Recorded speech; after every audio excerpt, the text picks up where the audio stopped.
उत्तराखंड के चंपावत जिले में एक गांव है जिसका नाम है स्वाला गांव। एक समय था जब ये गांव काफी ज्यादा खुशहाल था। यहाँ पर बहुत से परिवार रहते थे, लेकिन अब ये हालत है कि इस गांव में केवल सन्नाटा रहता है। आसपास के इलाकों में इस गांव का खौफ इतना ज्यादा है कि लोग यहाँ पर आने से भी डरते हैं। और इस डर का सबसे बड़ा कारण है इस गाँव में भटकने वाली 8 आत्माएं। लोगों के मुताबिक साल 1952 में सैनिकों की बटालियन का एक ट्रक यहाँ से गुजरा था, लेकिन एक एक्सीडेंट की वजह से बटालियन की वो गाड़ी इस गांव के पास मौजूद एक खाई में गिर गई। सैनिकों ने इस गांव के लोगों से बहुत मदद मांगी क्योंकि वो काफी ज्यादा जख्मी थे। उनके कई साथी बहुत बुरी तरीके से घायल थे और मरने वाले थे, लेकिन इस गांव के लोगों ने उन सैनिकों की मदद नहीं की, बल्कि अपने लालच के चलते उनके सारे सामान और कीमती चीजों को चुरा लिया और उन सैनिकों को उस खाई में यूं ही मरने के लिए छोड़ दिया। कहा जाता है कि इस घटना के बाद से उन मृत सैनिकों की आत्माओं ने इस गाँव को ऐसा श्राप दिया कि यहाँ पर कोई भी नहीं रह पाता। इस गाँव में पैरानॉर्मल घटनाएं होती है। पूरी दुनिया में उत्तराखंड के इस गाँव को भूत गांव के नाम से जाना जाता है क्योंकि यहाँ पर अब कोई नहीं रहता। लेकिन क्या आपको लगता है कि वाकई में इस गांव के सुनसान और वीरान होने के पीछे उन सैनिकों की आत्माओं का हाथ है, या फिर इसके पीछे कारण कुछ और ही है? चाइना, जापान और हांगकांग में भी बहुत सारे गांव ऐसे हैं जिन्हें भूत गांव मतलब घोस्ट विलेज कहा जाता है, लेकिन उनके घोस्ट विलेज होने के पीछे कोई भूतिया कारण नहीं होता, बल्कि एक बहुत सिंपल सा लॉजिक होता है कि उन गाँव के आसपास कोई भी बेसिक फैसिलिटी मौजूद नहीं होती, क्योंकि वो गाँव बहुत ही ज्यादा बीहड़ में मतलब आबादी से काफी ज्यादा दूर होते हैं और इसीलिए उन गांवों के लोग शहरों में चले जाते हैं रोजगार की तलाश में। और सेम यही रीजन उत्तराखंड और भारत के बहुत सारे इलाकों में मौजूद भूत गांवों के सुनसान होने के पीछे भी हो सकता है, क्योंकि इन गांवों में ना बेसिक फैसिलिटी मौजूद है, ना बिजली है, ना रोड है, ना रोजगार है, ना शिक्षा की व्यवस्था है। और उनकी आने वाली पीढ़ियों के लोगों ने शहरों की तरफ पलायन करना शुरू कर दिया, क्योंकि सभी को रोजगार चाहिए और सभी को बेसिक फैसिलिटीज तो चाहिए। और इसीलिए आज उत्तराखंड और भारत के बहुत सारे गांव के हालात ये हैं कि वहाँ पर कोई भी नहीं रहता। और मुझे ऐसा लगता है कि इस भूत गांव के सुनसान होने के पीछे भी शायद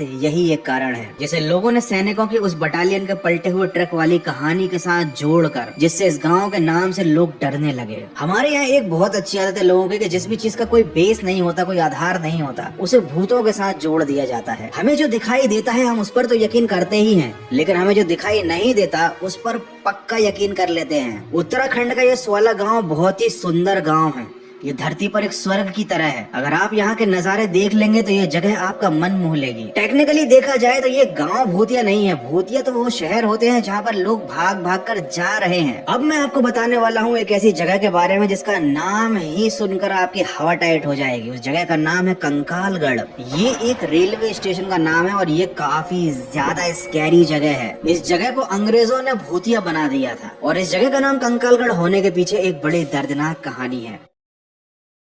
27 फरवरी 1931 को जब चंद्रशेखर आजाद शहीद हुए थे तो 13 मार्च के बाद लोगों ने अंग्रेजों की छावनी के ऊपर हमला करने का एक प्लान बनाया। ये हमला करने वाले सभी किसान लोग थे और ये एक ट्रेन में बैठकर अंग्रेजों की छावनी की तरफ जा रहे थे, लेकिन किसी गद्दार ने उनके इस प्लान के बारे में अंग्रेजों को बता दिया और अंग्रेजों ने उस ट्रेन को रास्ते में ही रोक दिया। और जिस जगह पर इस ट्रेन को रोका गया ना, ये वही जगह है जहाँ आज कंकालगढ़ नाम का स्टेशन मौजूद है, क्योंकि यहाँ पर अंग्रेजों ने उस ट्रेन को रोक कर लोगों को उतारा, उनको उन्हीं के साथियों के सामने फांसी पर जिंदा लटका दिया। ट्रेन के डिब्बे में बैठे हुए कई सैकड़ों लोगों को अंदर बंद करके जिंदा जला दिया और मरे हुए सभी लोगों की अस्थियों को एक जगह इकट्ठा करके उस जगह पर बनाया गया कंकालगढ़ स्टेशन। और आसपास के गांव के लोगों के मन में डर फैल सके, इसलिए वही के लोगों को बुलाकर उनके सामने ये सारा काम किया गया। उन क्रांतिकारियों की हड्डियों को जमीन में दफनाने का काम भी आसपास के मौजूद गाँव के लोगों को ही सौंपा गया, ताकि आगे से कभी भी कोई अंग्रेजों के खिलाफ बगावत करने की कोशिश न कर सके। लेकिन ये स्टेशन तो बन गया पर ये हमेशा के लिए श्रापित हो गया, क्योंकि इस जगह पर मौजूद आत्माओं ने कभी भी इस जगह को आबाद नहीं होने दिया। अब वाकई में ये जगह भूतिया है। यहाँ पर स्वतंत्रता सेनानियों की और क्रांतिकारियों की आत्माएं भटकती हैं, या फिर ये सुनसान जगह चोर, लुटेरे और बदमाशों का अड्डा बन चुकी है, ये तो नहीं पता। लेकिन इतना जरूर पता है कि लोगों के मन में इस जगह को लेकर इतना खौफ है कि यहाँ पर कभी भी कोई ट्रेन नहीं रुकती।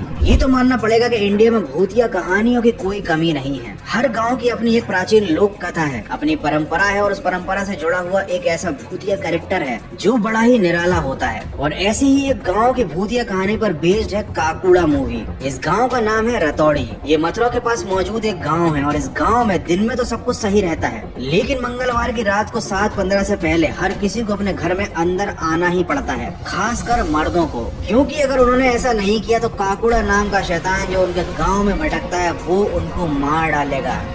और काकुड़ा का लोगों को मारने का अंदाज बड़ा ही अजीब है, साथ ही बहुत ज्यादा अजीब है इस गांव के घर, क्योंकि यहाँ के हर घर में 2 दरवाजे हैं, एक बड़ा नॉर्मल दरवाजा और एक छोटा सा दरवाजा। और हर मंगलवार शाम को 7:15 के बाद इस छोटे से दरवाजे को खोल कर रखना कंपलसरी है, क्योंकि अगर किसी गाँव वाले ने ऐसा नहीं किया इसका मतलब ये है कि वो काकुड़ा को चैलेंज कर रहा है, उसके ईगो को हर्ट कर रहा है। और जो भी काकुड़ा को हर्ट करता है काकुड़ा उसको जिंदा नहीं छोड़ता, उसके घर वाले उस इंसान के मरने से पहले ही तेरवी कर देते हैं। लेकिन आखिर क्यों काकुड़ा ने इस गांव में ऐसा आतंक मचा कर रखा है? ये काकुड़ा आखिर में है कौन? और ये शाम को 7:15 वाली टाइमिंग का चक्कर क्या है? क्यों ये काकुड़ा केवल मर्दों को ही अपना शिकार बनाता है? क्या इसका संबंध स्त्री से तो नहीं? वही मूवी वाली स्त्री जो लोगों के घर घर जाती थी, दरवाजा खटखटाती थी और मर्दों को अपना शिकार बनाती थी। एनीवे, काकुड़ा का स्त्री और मुजिया से क्या रिलेशन है? क्यों ये आखिर मर्दों को अपना शिकार बना रहा है? ये सारी बातें जानने के लिए तो आपको मूवी ही देखनी पड़ेगी। And this movie is streaming on Z5। तो इस मूवी को देखने के लिए मैं तो बहुत ज्यादा एक्साइटेड हूँ, क्योंकि भैया मेरा तो फेवरेट जोनर ही हॉरर है। तो भूतों से रिलेटेड अगर कोई मूवी आती है तो ऐसा हो नहीं सकता कि गौरव भाई उसको छोड़ दे। तो आप भी एक बार Z5 पर चेकआउट जरूर करना काकुड़ा मूवी, बहुत मजा आएगा और डर भी लगेगा। और अगर आपको ये वीडियो देखने में मजा आया है तो इस वीडियो को लाइक जरूर करना, जैसे कि मैंने बताया था इस वीडियो को लाइक है हमें 1 लाख लाइक्स, फटाफट से कंप्लीट कर दो। नए हो पहली बार आए चैनल को सब्सक्राइब कर दो। और हमेशा याद रखो कि हर भूतिया कहानी के पीछे का जो रीजन है वो भूत नहीं होते, भूत होते हैं, एग्जिस्ट करते हैं। मैं भी मानता हूँ, मैं भी डरता हूँ, लेकिन इसका मतलब ये नहीं है कि हर कहानी सच्ची ही हो। कभी कभी हमें जो दिखाया जाता है ना वो सच नहीं होता। अगर हम लॉजिक का इस्तेमाल करके सोचेंगे, थोड़ा सा दिमाग लगाएंगे तो सच्चाई हमारी आंखों के सामने आ जाएगी। फिर भी जस्ट फॉर योर सेफ्टी अगर कोई कहता है कि कोई गाँव भूतिया है तो जब तक बहुत ज्यादा जरूरी ना हो ऐसे गाँव में मत ही जाना, क्योंकि क्या पता वो गाँव सच में भूतिया हो। तो चलो मैं तो जा रहा हूँ काकुड़ा देखना, तुम लोग अपना ध्यान रखो। मिलते हैं अगले एक और फाड़ू वीडियो में।